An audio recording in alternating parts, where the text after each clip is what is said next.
Okay, guys, I have two pretty interesting cars here for you today. The first one is this, which is a 1965 Shelby GT350 in this Forza barn find ass garage. And this car is in decent condition. It's got a lot of original Shelby parts on it.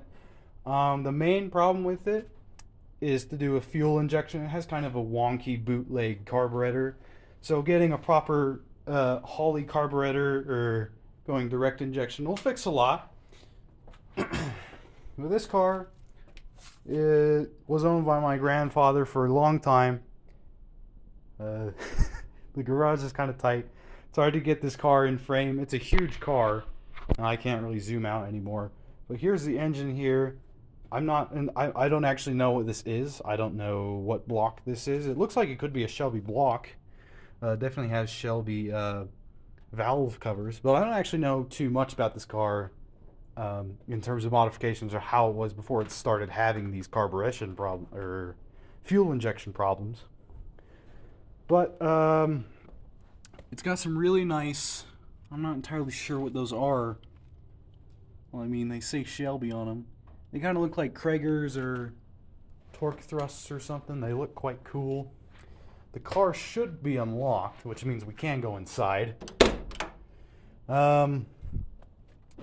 It's very nice in here. Like I said, this car is still in really nice condition apart from being dusty, needing painted, and the fuel injection issues. But if we get in here, which is a little bit tough, it's got custom gauges and stuff. Well, I don't know how custom they are, but it's not the stock gauges.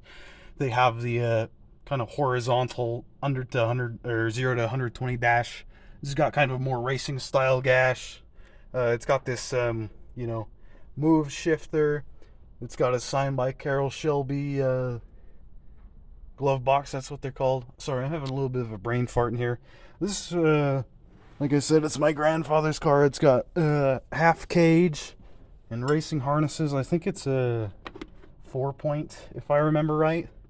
And my camera work is not so good right now, but this is kind of a racing modified GT350, 65 GT350, and that's just a really cool, unique car, I think. So I think a lot of us will be appreciative to see this, but it's hard to see, and it's really dusty right now. It's really windy outside, so I can't really open up the garage.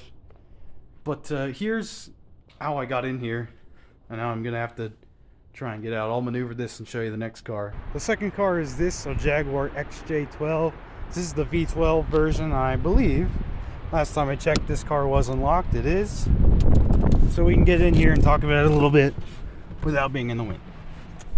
Okay, so this is an XJ12, and the thing about this car is I'm considering assuming ownership of it. Like I said, it's the V12. It's an automatic, and I think the main problem with it right now is all electrical stuff. So right now, the automatic gearbox won't get out of like its thief protection mode, so it's kind of impossible to drive. I also don't know how much of this stuff is aftermarket, like how much of this is handicap stuff, because this is owned by my grandmother right now, and she hasn't driven in a while, which is why I kind of want to restore it.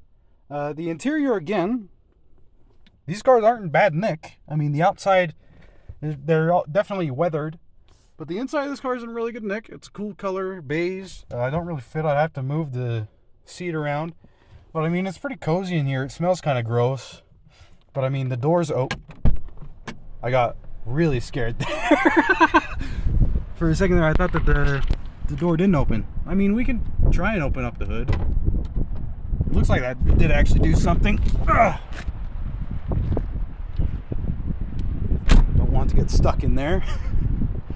Like I said, so I don't actually know how the hood on this thing opens. Ah, like this. Okay. Cool. Look at that. It opens backwards and the hydraulics don't work. Anyways, yeah, V12. NA V12 in bits. If you didn't notice, if I do assume ownership of this thing, it needs some work. But it's a pretty cool car. So once I do fix it, if I do ever take it in, paint needs work, and it just needs like polished and cleaned and stuff. Otherwise, it's on bad nick. Like, I don't have to reholster anything. It's fine. I think this door's probably open. That door's not open. Anyways, this is a car. I have no idea how the Jaguar works. Maybe it was on the XJ8R, the supercharged V8 one. You pull up on that and then the hood opens, but I didn't actually know this thing opens backwards and that the hydraulics are broke. I don't know anything about this car other than I kind of want it. So there's my two interesting cars.